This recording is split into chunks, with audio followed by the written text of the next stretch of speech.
না।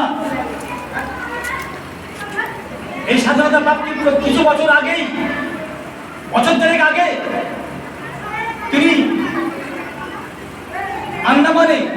আন্দামান জয় করেছেন। তিনি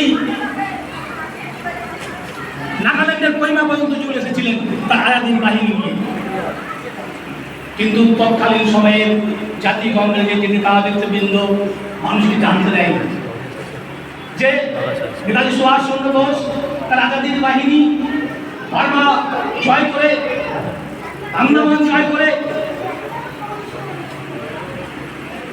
কোহিমা পর্যন্ত চলে এসেছে।